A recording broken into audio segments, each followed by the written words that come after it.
The confession came without warning, whispered into a dusty police station microphone long after everyone who should have heard it had either died, retired, or stopped believing the truth would ever surface.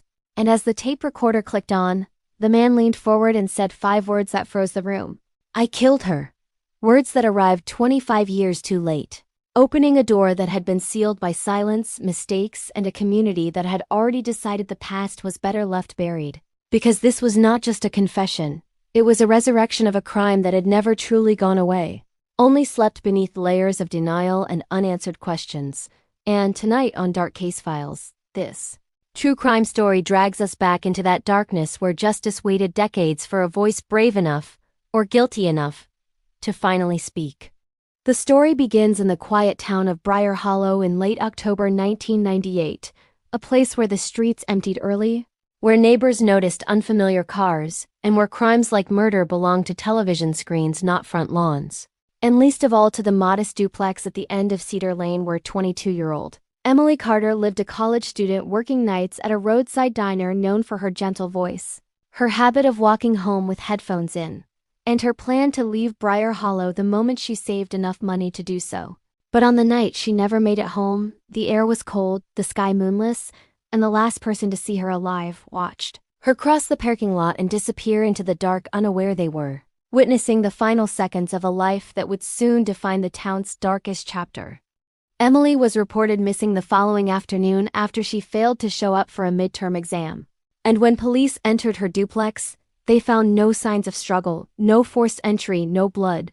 Just her jacket folded over a chair and her shoes still by the door. A detail investigators would later return to again and again, because it suggested she had either trusted the person who last saw her or never returned home at all. And by nightfall, the case shifted from concern to alarm as search dogs lost her scent near the diner parking lot, the same place she was last seen, immediately raising fears of abduction. The town mobilized quickly. Volunteers combed wooded areas.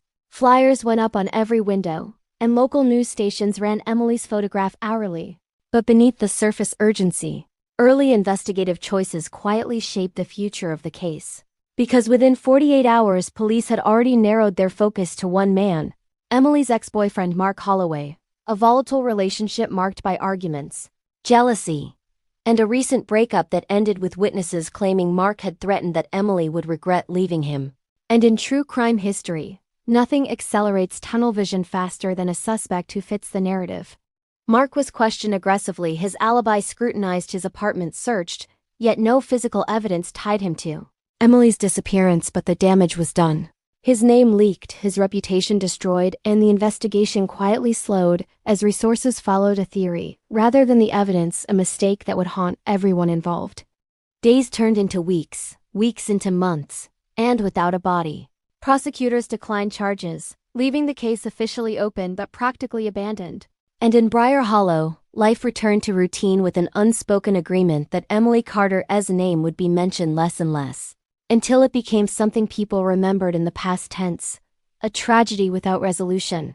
But the truth is, the crime was still unfolding in silence, because the man responsible was watching it all from the shadows. What investigators did not know in 1998 was that another man had been at the diner that night, watching Emily leave alone, following her not out of rage or passion, but opportunity. A former maintenance worker named Daniel Mercer, a quiet loner in his mid-30s, who lived transiently, worked short-term jobs, and blended into the background of small towns. And according to the confession he would make decades later, that night he offered Emily a ride, claiming her car had a flat tire. A lie so simple it disarmed her caution, and once she accepted, the path to violence was already set. Daniel described driving past her street, ignoring her confusion, then fear, then silence. And while the details grew darker with each sentence, one thing became clear: this was not a crime of passion. It was one of predation, of calculated control. And when he finished speaking, detectives listening to the tape realized something chilling. The details he provided were never released to the public, meaning the confession could not be a fabrication. After killing Emily, Daniel disposed of her body in a remote quarry nearly 60 miles away, a location never searched, because investigators remained anchored to the belief she had never left town. And with no body and no further leads, The case faded into cold case status by 2001, sealed in boxes, gathering dust.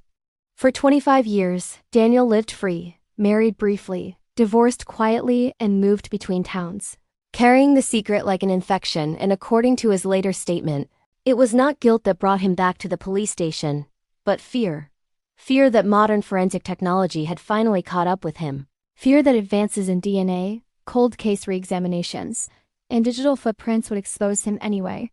So he chose confession over capture, believing control over the narrative might lessen the punishment. When Briar Hollow police contacted the original detectives, many had already retired, one had passed away, and the new investigators were left reconstructing a crime built on outdated assumptions, reviewing early missteps, and realizing that justice delayed had also meant justice denied, especially for Mark Holloway, whose life collapsed under suspicion, who lost jobs, friends, and eventually left town, carrying a stigma that never officially disappeared, a reminder that in true crime, the wrong suspect can be another victim. The recovery of Emily's remains confirmed Daniel's story. Forensic evidence matched his account, and in court the confession became the centerpiece of a trial that stirred old wounds throughout the community, reopening debates about police procedure, media responsibility, and how many other crimes might still be buried under flawed investigations. Daniel was sentenced to life in prison, but for many, the verdict felt incomplete, because no sentence could return the years stolen, the lives derailed, or the truth that came too late to heal properly. And Emily's family, while relieved to finally have answers, admitted that closure was a word they would never fully understand. The public reaction was swift and divided. Some demanded reforms. Others questioned how easily the town had accepted a convenient suspect. And some wondered whether Daniel would have ever confessed if he hadn't feared technology closing in on him. A question that lingers like a shadow over the case. This chilling confession that came 25 years too late forces us to confront uncomfortable truths about the justice system, about memory, about how easily time can erase urgency, and how many dark case files remain closed not because they are solved, but because they are forgotten. And as we step away from this true crime story, the silence feels heavier than ever. Dark case files exist to remember the names that time tries to erase, to reopen the questions we are told to forget, and to remind us that the truth has a way of resurfacing no matter how long it sleeps beneath the surface. And now we leave you with this question: if the confession had never come, would the truth still matter? Or does justice only exist when someone is finally willing to speak? If you believe stories like this should never be forgotten, make sure to subscribe to Dark Case Files for more true crime, more unresolved mysteries, and more stories hidden in the dark, because somewhere out there another confession is still waiting to be heard.